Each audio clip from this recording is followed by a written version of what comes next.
Hello and welcome to the Made in Africa podcast. I'm your host, Kemeshi Samuel. And in the studio here with us, we have Kayode Oyewole. He's co-founder at Talstack. Thanks for doing this with us, Kayode. Always a pleasure. Amazing. So we're supposed to have had this episode before now, but Kayode was out of the country. And now that he's here, although briefly, we're able to work things out. So he's been very kind to us. Thank you very much. Thanks for having me. All right. And hopefully we have a good conversation. Exactly. I'm looking forward to it. So let's dive right into it. So I asked these questions to founders Okay. or to guests on the show just to see if maybe where you grew up in has an impact really at the end of the day on what you eventually end up doing as an adult. So would you say you grew up in an entrepreneurial home? And did you think that, or do you think that has shaped or is shaping currently what you do? That's an interesting question. I mean, I probably would have to think back a little bit. I do think that some part of my upbringing Yeah. obviously had influence on sort of like some of the things I did in the future. Okay. And some other things, some other parts of my upbringing also acted as forcing functions, where it's just like, we're not planning to do this, but Yeah. this just forced you to act in this manner. And at the time, it sucked. Yeah. But when you look back, you're like, I can connect the dots. Right. I'm able to do X, Y, Z because of this situation that happened in the past. And then you're grateful for that. One event. Okay, so a few things, I guess. I mean, I grew up in the north, right? So really? yeah, I grew up in the north. I don't get to meet so many people that grew up in the north. Okay, it's a beautiful place. It's a beautiful place. I grew up in Kano. Okay. Obviously under the military era, right? Wow. So things obviously are probably much different Yeah. now than they used to be. But I grew up in a family, and I think probably one of the best things my parents did, either consciously or unconsciously, was surround us with books. So we had an insane amount of books. I think my mom was a teacher at the time. Okay. And I have no idea, but she had this wooden box. I think she said it was books from her boarding school, or Wow. I don't know where she got them. Wow. But it was like this really massive wooden box, and it was filled with books. And then a few things happened, and my parents literally placed a ban on us where you couldn't go out to play. Like whatever you want to do, you have to be indoors. In the house. And so the only thing you had as a form of Were like those comfort books? Yes. were the books. And so that was a forcing function where it wasn't like you wanted to read, but when a child is bored, Exactly. what Just you do, pick up you what's turn to what next is to you. around you. Exactly. And so I started reading a lot of books growing up. Like, and the weird thing is my mom had all the Shakespearean series. And she had the original version of the Shakespearean series, like the massive books, very old British English. You had lots of books. So we grew up reading all the Shakespearean series, read a bunch of historical, books, Robinson Crusoe, so both fictional and non-fictional. And I think to a large extent that sort of like shaped, in a way, how I saw the world. But more importantly, that exposed me to other parts of the world real quick. So even while I was in Nigeria and the North, I could tell you a lot about countries I've never been to, right? Yeah. And so I think to a large extent that also just sort of like opened up my mind to other possibilities, right? In addition to being a teacher, right? My mom was also what you might call a businesswoman, right? I didn't see it as a businesswoman then. She had a shop. She was trading. Whenever there was an event, she would go and sort of like, so she was a caterer as well. So she would go and sort of like provide catering services. In certain cases, we'll go alongside with her, helping to, sell stuff. And so in one way or the other, you were getting this sort of like skill set around, how to sell to people, how to convince people to sort of like buy your items. In certain cases, even how to resolve conflict, because you have a difficult person come and say, I bought this thing, or I thought it was X, or I don't like it, or after the person has consumed the item, say, I thought it was 5 naira. Why are you telling me 7 naira? I don't, so it's all those things you do. So I think those are sort of like forcing functions. And I think probably the biggest one is, and I suspect a lot of people that grew up in like mid-income families probably experienced this, where you grew up, or while growing up, you had a decent life, and very quickly you see everything disappear from the table. So now they say there's the bread, there's the butter. Then you first see the butter leave, then you see the bread become loaf, then the loaf disappears. So that's what my upbringing was. Yeah. So I grew up where, at the time growing up, family was decent, comfortable, right? I went to pretty decent schools. When schools, I had my classmates at the time was in fact my schoolmates at the time were nieces and nephew to the ruling military president at the time. So I grew up in a school where you had like the military everywhere. On my street as well, we had the sister to the city military president living on my street. So, but quickly as well, again, some of those things fast disappeared. What did you say was responsible? The country or? No, I think at the time that's we probably can do a different episode on managing finances. But I think the major thing at the time was changing governmental policies that impacted whatever business my dad was doing at the time. But also there was the part around also just bad financial planning where you had not planned for some of those reality eventualities. And so when it happened, there was no way to absorb the shock. It's crazy, and which is why Nigeria still remains a very volatile place for startups and for investors, because a new government could come in this minute and change every other thing that the previous government had put in place. What can you say about that? We've seen it happen. Yes, exactly. even as a company, previous company I used to be at, right? When we had a very thriving business in motorcycle hailing, right? Yeah. Like that was growing like weed. Yeah. Like that's how fast it was growing. It was our fastest business growing line. We're doing pretty well. If we had kept on that trajectory, we probably would have built a very massive business within that category. Yeah. And the Lagos State government woke up one day and said they were banning motorcycles off the street, and literally that business line died, right? And we lost a ton of money. Obviously, the company was able to sort of like pivot and find something else. But to your point, yes, government policies it's a huge. It's a huge determinant at times of how if a company succeeds or fails. Very true. And somewhere at the back of my mind, I also had the theory where I wanted to do a business. I will probably get to that.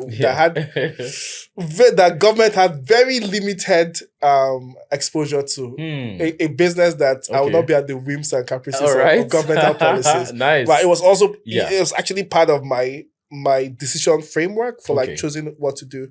I had a bunch of things where I was like, if I was going to do a business, it has to check 1, 2, 3, 4, 5 boxes.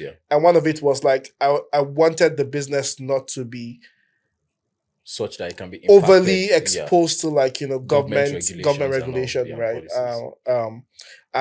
So that's my growing up, and obviously because of that, the serious economic situation we found ourselves, and that got bad really, really fast. It got bad, it got worse, and so now that acted as a forcing function. Higher education. So I think the good thing was obviously we had a good background in terms of just like growing up. We had like we were exposed early, went to good school, so that was a good foundation.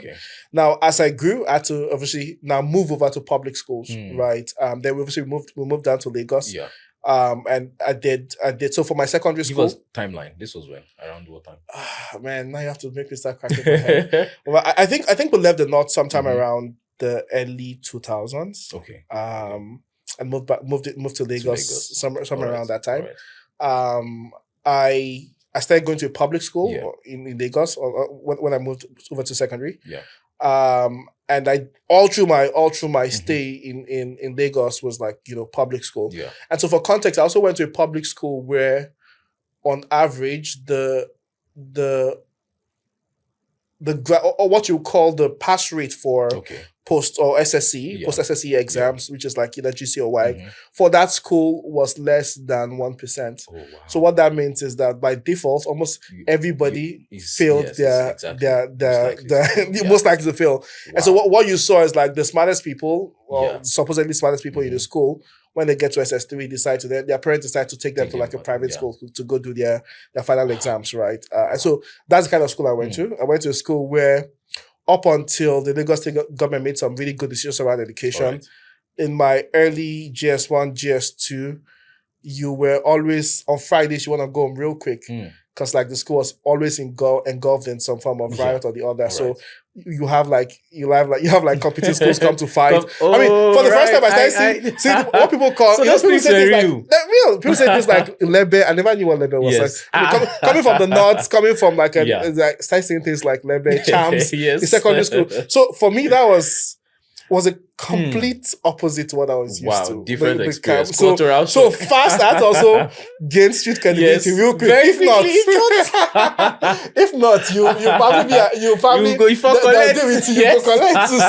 So real quick, I had to. So now some of my friends that don't know that part of me. Yeah. I always like, you always for me like, this cheat. Yeah. I'm like, you don't know.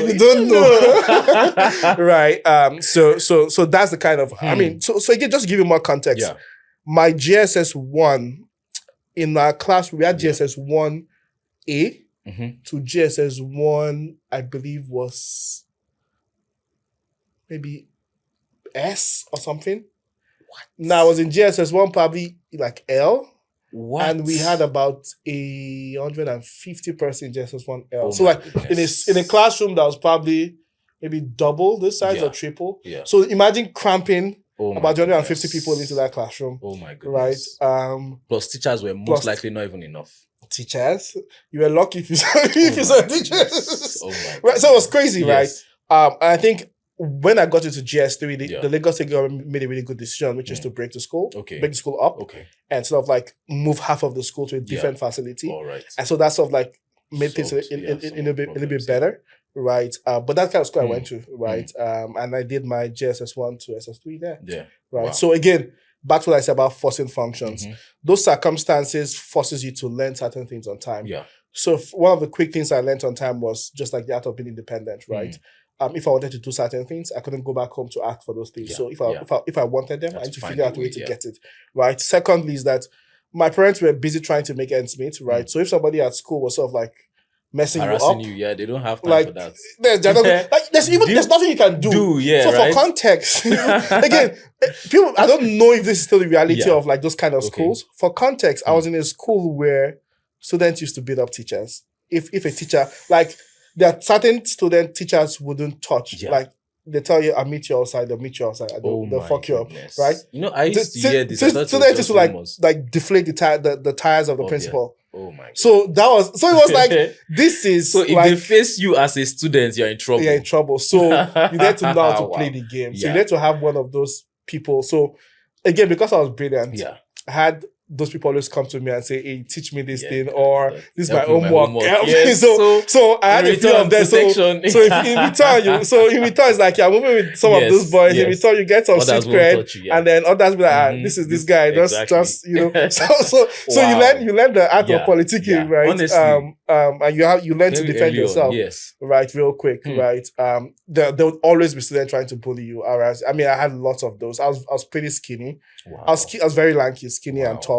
Wow. And lots of people just always wanted to harass me. I remember this boy, if I remember his name clearly, Leko, was always trying to fight me. And every time, he can be walking around them and just slap me. Oh my! For the longest time, I was like, what would I do? Like, the one day I decided, I was like, man, I have to fight this guy. If I don't fight this guy, it will keep going. This is gonna keep coming on. So I said one day, I was like, you know what? So he did it again. I was like, you know what? So I slapped him back. I was like, you had the Ep.3. Let's go fight. So went out the classroom. And you know how it is. Yeah. Everybody circles you. It's like, oh yeah, you guys go at it. Right. Unfortunately, I realized because I was taller, you had an advantage. I had an advantage. Yeah. My hands were longer. And so before he could hit me once, already hit him. I could hit him multiple times. And so that day, for the first time, I fought, first time ever, fought in school. And won. I became. I don't know why I'm so happy. I don't know why I'm so happy. So I became the guy. Yeah, nice. Because Lekon used to do that to multiple people, and weirdly enough, it was short, right? But was short as well. Like weirdly enough, everybody just felt like they couldn't just. I know. Also, it's about also the people that are more vocal always seem like they have an advantage. And it was also very vocal. Yeah. So by default, nobody tried to stand up to him. And I think in that day when I did, I won a lot more street cred. Wow. Right. So again, those forcing functions, it forces you to begin to act it forces you to begin to think independently. Yeah. Now, I don't think children should have to go through this, unfortunately, but it is what it is, right? It forces you to be able to defend yourself. And it forces you to be able to walk through constraints where, you have to write your GSSE exam, but maybe 30 or 40% of the time, teachers are not coming to teach in the class because for whatever reasons, they don't even want to teach first. They're not incentivized to teach. In certain cases, maybe people have offended them in the class and they don't want to use the cane because they know the percussion. So they just ignore the class and don't come to the class, right? And so now you have those constraints to work with and you have to write your exam, your general exam. And so you know that for me to pass this exam, nobody says I need to go figure it out myself, right? And so there's all that forcing function where when you also get home, your parents are not there to force you because they are trying to make ends. And like nobody's trying to say, go read your book. So again, independence, forcing function. I think all those things helped. Eventually, it made me very independent, very self-driven. You don't need to, I just like figure things on my own, right? And then it made me obsessed about learning, right? I just tried to figure stuff on my own. So yeah. So, and I wrote my exams and did pretty well. And even on the senior exam, I think we're probably maybe 10 of us that wrote our exams in the school that sort of like passed at a single setting. Wow. That's single setting. So yeah, pretty much. Inspiring as well. So tell us about your university experience. What you studied in school, are you using it now? that's another interesting one. So so I went to University of Ibadan, right? I think my experience was great, right? I think some of my best experience. Did you do what you always wanted to do when you were growing up? What were you aspiring to be? That's interesting. So that changed over time, but I think the latest iteration of that when I was in Pablo SS2, SS3 was I wanted to be a lawyer, right? Okay. And at times you're not sure why you want to be a lawyer, but because people say you articulate, maybe you make compelling arguments, and it just seems like when you're in the arts class or department, like that's probably that's one of the most viable options to consider. And so I applied to study law at University of Ibadan. I didn't get to study law. I got to study a course called Classics. Okay. And then in my year 2, I then did this. I figured that you could actually, I didn't know, not switch actually. Okay. You could do multiple honors, multiple degrees at the time. Really? So I don't know if other universities have this, but University of Ibadan had it at the time. Yeah. Lots of people didn't know. So there are people that if you tell today that I did 2 degrees and I graduated from UI, they'll argue with you. Right? Because even when I did it, people were like, it's impossible. Right. But I can't remember how it's news to me I stumbled as well. on it somewhere. I don't know. I think I was reading maybe the university's bulky brochure. I probably reading some random thing in the university. Wow. And I saw that. And this was possible. So I went to do a combined honors. And so I did Classics and Communication and Language Arts, which are like 2 separate courses. Right. At the university. Right. But by my year 1 or year 2, I knew that I almost quit university, to be honest. Like, I flirted with the idea. I even went to get the form to defer admission. Right. Because I was like, I'm not sure this is for me. So one good thing I must say before getting to the university was I worked for a year before going to university. Right. Okay. And not just like a traditional work. Typically what people would do in that period is maybe go to teach, go to volunteer. Exactly. I did a bit of that, but then I got this sales job in this company. The interesting thing was at the time, I was the only SSC holder in the company. Okay. There were 6 or 7 of us. Yeah. And everybody was either a BSc holder or an HND holder. Yeah. Right. And in about 2 to 3 months, I was the best performing salesperson of the whole bunch. Wow. Right? To the point that in some of the companies we went to sell into, we were mainly selling to corporate clients. Yeah. And you see a tree, you begin to connect, like you begin to see like the thread being connected. Right. What was I selling? I was selling learning materials, books.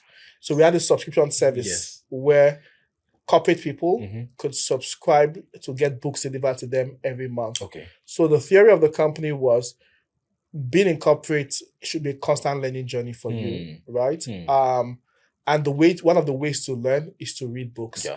And so, you know what, a lot of people would not think about buying books. So we had this catalog where we took to your office and you could do like a 6-month or 12-month subscription, right? And what that means is you choose the books you want for the next 6 to 12 months, and every month we deliver the book to your office, right? So pretty much that's what we're selling. And I was the highest, selling rep at the time. To the extent that I was going into companies, was largely selling to companies in VI, Ikeja, and some of like the corporate clusters, right? And I was going to those companies, and people were offering me jobs like come and work for us. Like, why are you working for this company? Yes, right? Wow. And one guy was like, you know what? It took me to his MD's office, right? I remember clearly, this was a company in Coast Plaza on Adiola Deco, so pretty clear. And took me to the MD's office and he's like, listen to this guy, we need to hire this guy. And the guy talked and they're like, you know what? After I spoke to the MD for a bit, it was like, call HR, give them your documentation and stuff. And at the time, and I told them, and I broke the news to them that I'd not even gone to university. They couldn't believe it. They're like, hell no! Like, there's no way. There's like, I was like, I'm dead serious. I'm actually applying to go to university. That is crazy. And the guy was like, this is crazy. It's like, guy, once you're done, come back here. That's a different story. But so that experience helped me. What that taught me at the time was that the world was moving to being more skill-based. And this guy did not know that I've never even stepped into the four walls of a university, just because at the time I had skill sets that a lot of people did not have. And the reason I had those skill sets was because I was obsessed with learning. Right. So my learning journey started pretty early. And I credit it to an uncle that one day saw me. So because of my upbringing, I love reading.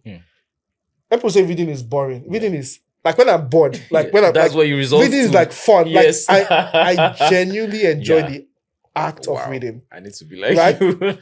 So what happens is I read every and anything, right? Obviously, there's also the extreme where you begin to read things you're not supposed to read, right? So I swung on both sides. I just want to hear your thought on this. So some people enjoy, like myself, I enjoy consuming content or knowledge, either via audio or visually.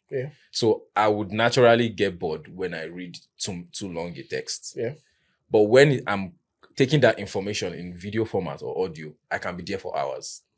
So do you think I can learn to consume content via reading traditional like you? To be honest, I don't think the format matters. I think as long as you're consuming knowledge, right? Before I used to be like, oh, you must read, but I'm like, there are other ways. I've seen very high fidelity, very high quality podcast content that's just as good as a book, right? The challenge I've always had with like videos is most times it's hard to condense like very high quality content within a video. True. But I'm already seeing some podcasters doing like a really good job of that, especially on the audio side, right? So I really don't care about like the format, right? I think as long as you're consuming very useful knowledge, video, text, audio, whatever it is, I'm fine, right? I just enjoy the art of reading. And the only difference I would say is that there are a lot of knowledge that's still not been converted to audio and video format, where for you to truly get this knowledge, you would really struggle if you were looking to consume it just in like audio or video format. There are lots of old books that like the fundamental, like when you talk about like first principles, like this is like the core idea of this thing. People have tried to break it down into, but at times for you to get that core idea, you have to go back and read that original text, right? And so that's where I think like audio reading might have an advantage over audio and stuff like video. But so I was obsessed with reading already, and so I sort of like learning. And so I'd seen also that the world was moving to more skill-based, right? And so I knew at the time that even if I left the university, I'll probably be good. And I've always had a chip on my shoulder where, for whatever reason, I've always at times, in fact, one of my, so when I was in university at some point, I was sharing a room with like an MSc student. The guy said, I don't even know if to call this thing you have confidence or to call it just extreme delusion. Right. Because you were so sure of yourself. Looking back now, yes. Like, not that I'm in excess. Okay. Because I had it. And it was always weird because again, I was lanky. People were always like, who the heck is this? Like one day my mom is like, it's like just I don't want to listen to you again. It's like I don't know how. Is it not you that I'm seeing here? Yeah. So I had an extreme. I mean, I had a huge chip on my shoulder, right? Some of it for good reasons. Some of it was just like I just do that. Whatever I wanted to figure out, I'll figure it out, right? And so by my year 2, I was already getting tired of school. Right. But the good thing was I'd met a bunch of people that were rolling together with. Some of them had one of them in particular, and I mentioned him on this podcast because like I think he also played like there people that played like critical parts in my journey. Okay, I remember what I was gonna say about learning now. So I had an uncle or like a family friend, but became like an uncle. And at some point it was like, you like reading. I see you reading everything and everything. It was like, you know what? Why don't we direct this energy to things that would probably help you very long term? And so he gave me a book. Then I remember one book, something about taking charge of your life. It's an old, like it's a motivational book. And I read it in like a day. And when he came back, I was like, have you read? I was staying with him at the time. I was like, yeah, the book was interesting. It was like, there's no way you read that book in a day. So like, you know what? So we went chapter by chapter. I was asking me questions. I'm like, yeah, that's what the guy said. So I was like, okay. I underestimated the ability to read and to read fast. Like there's something more here, yes. So I was like, you know, so he went to go and take the largest book in his life. I was like, okay, take this one. This one will take you some time. So again, like that now got me to now start reading other types of books, right? So what you might call business books, strategy books. It was self-development. At the time, it was a senior investment person, one of the biggest stockbroking firm in Nigeria at the time. And so it started giving me like more technical books, so like read. And so that's what like helped, right? And so there was that learning thing. So all through university, I had an excessive, almost what you might always call compulsive habit around just like reading, to the extent that I would be having exams. Everybody's reading like philosophy books, something on ancient Greek philosophy, or whatever course we were doing. And you think I was reading, and you come to look at what I was reading. I was reading something on blue ocean strategy. My friend used to be like, this guy, they're going to push you out. There's no way you're going to make it out of this school. What is your problem?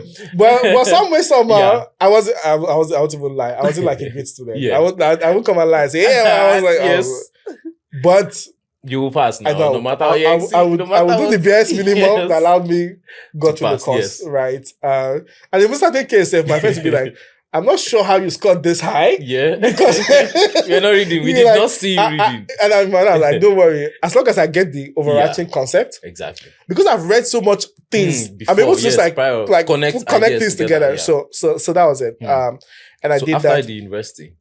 So after university, interesting. So while I was in university, I met this guy called Emeka Osai. He had graduated before me, but he was doing this interesting thing on campus. He had the biggest entrepreneurial event on campus. It was called Wake Up and Smell the Coffee. Oh, wow. At the time. And so I reached out to him saying, like, I like what you're doing, you know what? So at the time, we used to bring some of like the biggest professionals with him to come and talk to people on campus. It was like, it was the second biggest event on campus, but we used to have like thousands of people come for the event. So I started working with him, just like we put an event together. And by like my year 4, we said, you know what, events was good, but like we need to transition this to something more sustainable, like convert this to a product. And so we converted it to something called Enterprise Challenge, which was essentially a business competition for students, right? Similar to what you have with the US, with the Donald Trump's apprentice at the time, right? And so we did something similar for students. They compete for about 8 weeks, and then they win a prize. We're able to get Nestle to fund it. And Nestle at the time also had this thing where they were, through their Nescafe brand, they were trying to set up like coffee shops on campuses. And so we convinced them to say, you know what, set up these coffee shops, but let it be a prize that the winner, the student team that wins the competition, get to run the coffee shop for a year. That way they're able to get practical business like knowledge. Like now you're running the shop, you're selling, you're doing supply chain, you're buying from Nestle. But more also because there are also people on campus, it's easier for them to build that community around like, you know, coffee. And so we ran that across like 5 or 6 campuses. Right. And so post-university, that was sort of like what I did as well. Went to NYC, but while NYC were designing for the next edition, the day I left NYC camp, like day I finished my NYC, came to Lagos, packed my bag, head to the University of Benin to run another edition there. Right. Crazy. So pretty much. Crazy. So post-university, I did that. And then at some point, while I was doing NYC, I was already building a product at the time. So we're done. We're done this project called Enterprise Challenge. Again, same model as we did. Nestle was like our anchor partner. The Nescafe brothers set up like this beautiful coffee shop. I don't know what it looks like, but I mean, I've been to a bunch of Starbucks across the world, right?